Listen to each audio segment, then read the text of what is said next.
Hello and welcome to my presentation, Maintaining Control and Distance, the Japanese Resident General, Western Missionaries, and the Seoul Press. I will be presenting this at the Association for Asian Studies Annual Conference on March 23, 2013 in San Diego, California.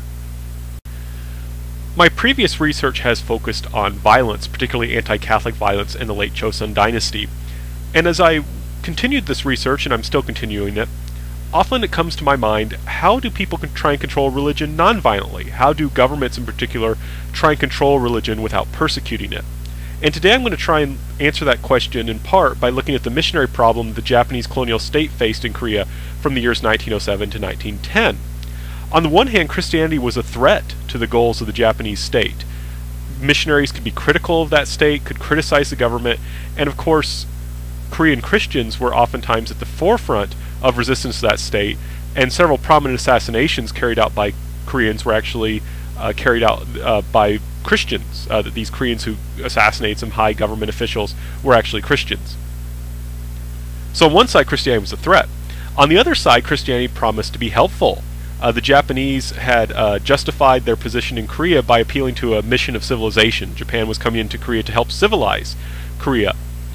And by cooperating with missionaries, by helping missionaries to carry out their own civilization projects, such as building schools, building hospitals, and that sort of thing, the Japanese government could claim some credit, right? The missionaries would actually do a lot of the work, while the Japanese, through their support and through public reference and praise for those projects, would share in some of their glory, while at the same time doing so in a very cheap way, in a very inexpensive way, because the missionaries would be footing much of the bill. However, if the Japanese tried to use pressure to either try and deal with the threat Christianity posed, or to pressure Christians into engaging the civilizing mission, this could lead to complaints from the American and British missionaries.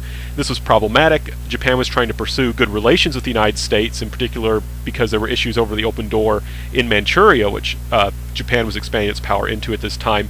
And of course, Japan was an ally of Britain and didn't want to antagonize its ally. And criticism from these missionaries could lead to people accusing Japan of not being a civilized country, as being an uncivilized country, because Japan didn't really recognize religious freedom. So Japan was in something of a conundrum. And I'm going to argue here that the way that Japan tried to get out of this conundrum, the way that Japan tried to get out of this problem, was to deal with the missionary problem through its official newspaper, the Seoul Press. Now, what I mean by unofficial official, this, if you look at the newspaper itself, it doesn't make any claim to have any connection to the Japanese colonial government. So it was technically, and for all first appearances, was an independent newspaper.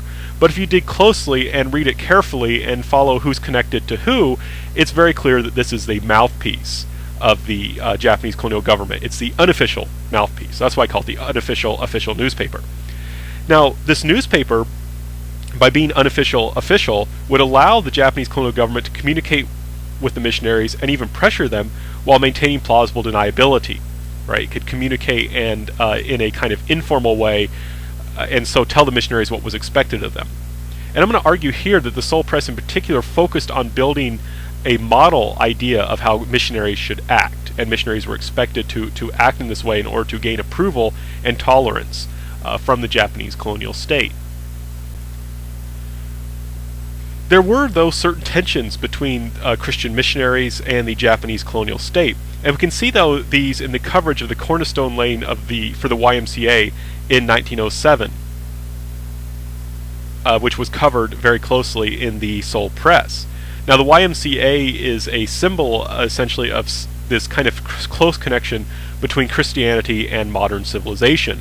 The purpose of the YMCA was not simply to make people Christian, but to also make them very useful members of society, and oftentimes this is understood in terms of mind, spirit, body. So this is something that's supposed to be affecting the whole person.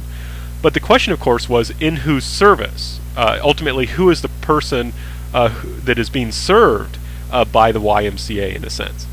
And, of course, the missionaries tended to emphasize the religious nature of the YMCA, and that this was serving primarily religious ends. For example, in the Seoul Press, a Anglican bishop gave a long speech which was quoted at length in the Soul Press, in which he emphasized the religious nature of the YMCA, and even went so far as to stress that this triangle here, which is labeled spirit, mind, and body, was actually a reference to the Trinity, the Father, Son, the Holy Spirit, and that the YMCA was meant to help people to serve the one triune God.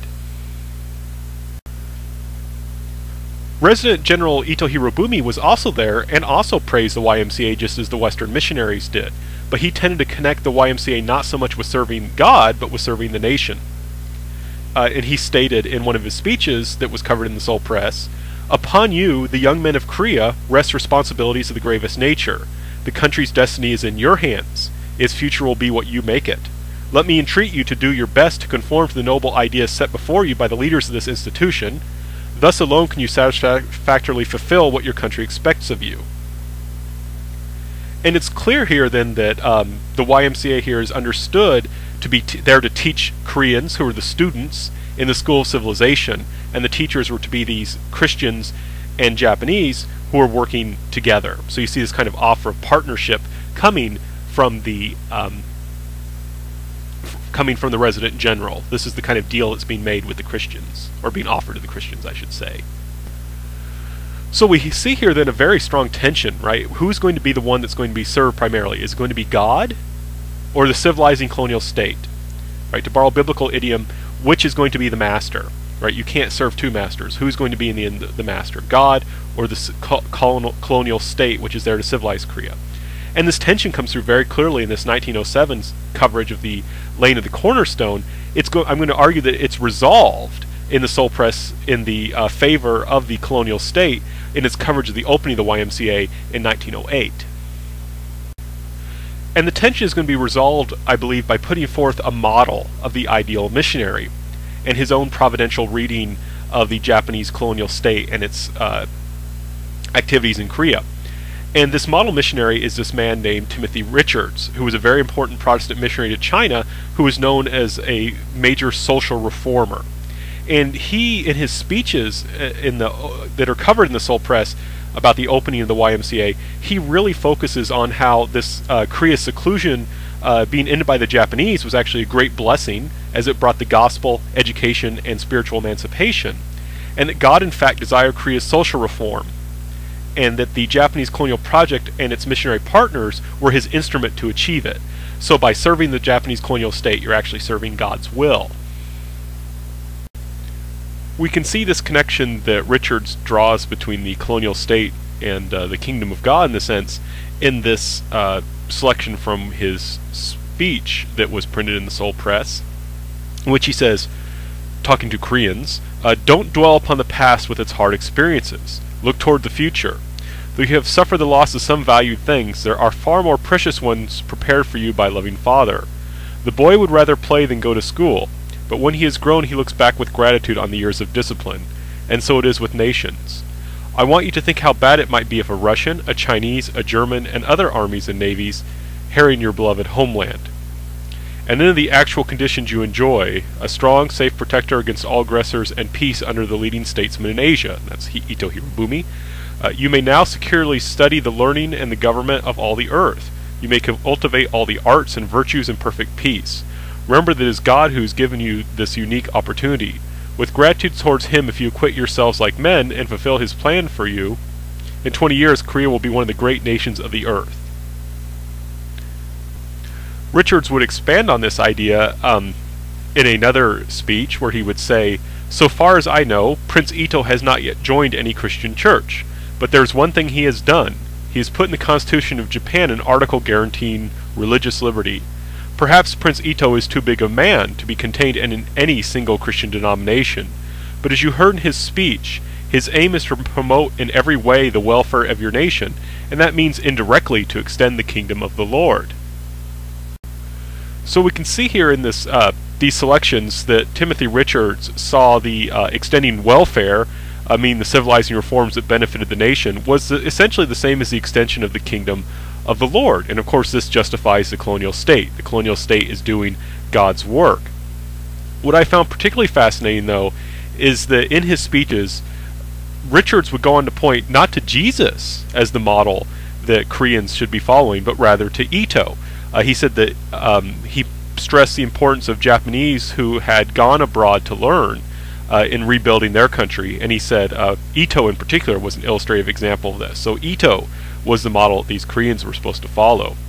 So thus then, through Richards, the Japanese colonial state, through the Seoul Press, was able to set up this kind of ideal model missionary, one that would prioritize social reform and civilization under the guidance of the colonial government, which it of course recognized as the legitimate government in Korea.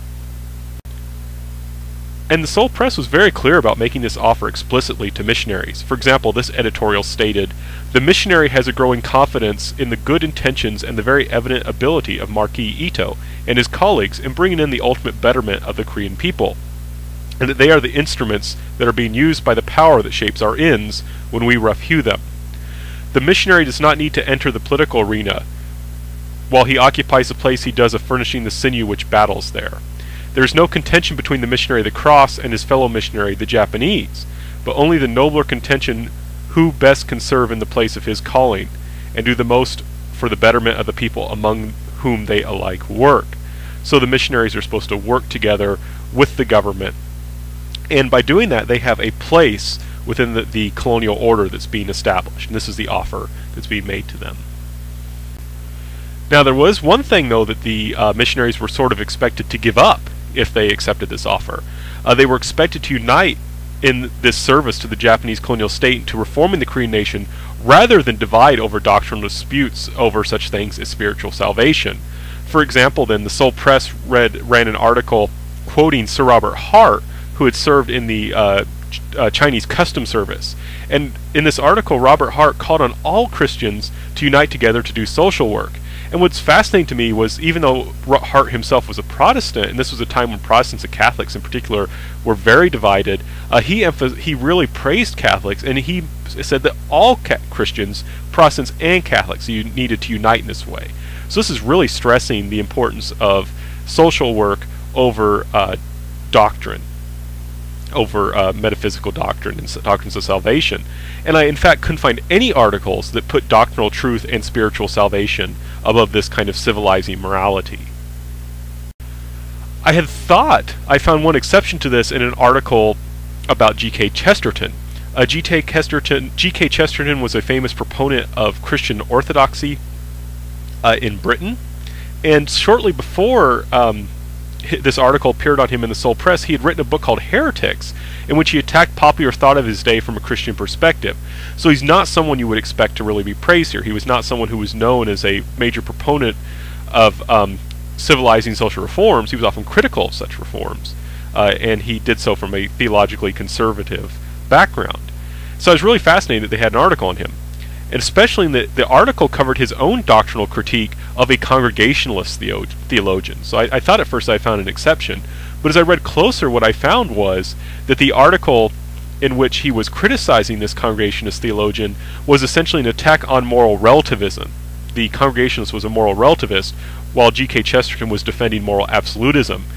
And it made sense then to me that why they would the Japanese colonial government would be willing to allow this kind of article be run is because it defended moral absolutism, and you can't justify civilizing mission with moral relativism. You have to have moral absolutism, so you can say, well, this is a bad practice in Korea, we need to come in and fix that. So this was really the only kind of doctrinal debate I could find in the Seoul Press, and it was one in which doctrine was being used to justify moral absolutism, which by extension justified the civilizing mission. The Seoul Press also made clear, though, what would happen if missionaries rejected this offer, if they decided to emphasize spiritual division, or if they emphasized criticizing the Japanese colonial state, that bad things would happen. For example, Reverend Danjo Abina, a famous Japanese Protestant, stated in a article run by the Seoul Press that if Christian churches were to act in an anti-Japanese manner, it would affect their position. And of course, Protestant missionaries, Catholic missionaries in Korea would have known that in 1899 the Japanese government issued very harsh restrictions on religious schools that really hampered Christian missionary work there. So it was made clear to the missionaries, hey, if you don't behave in a certain way, bad things are going to happen to you. But oh, this is an unofficial news. This is a newspaper. It's just running what this Protestant said. it's not a government pressure, so you can't really criticize the Japanese government here. So this is where this idea of this unofficial official newspaper is really coming through. It allows this kind of threat to be issued without really compromising the Japanese government. Moreover, there were a lot of articles in the Seoul press which emphasized that Buddhist missionaries could be possible competitors for Protestant and Catholic missionaries, and so this seemed to be coming through that, hey, if you don't accept your place, if you don't accept the deal we're making you, we'll make it to your competitors. So in conclusion, the Japanese colonial government dealt creatively with the mission problem.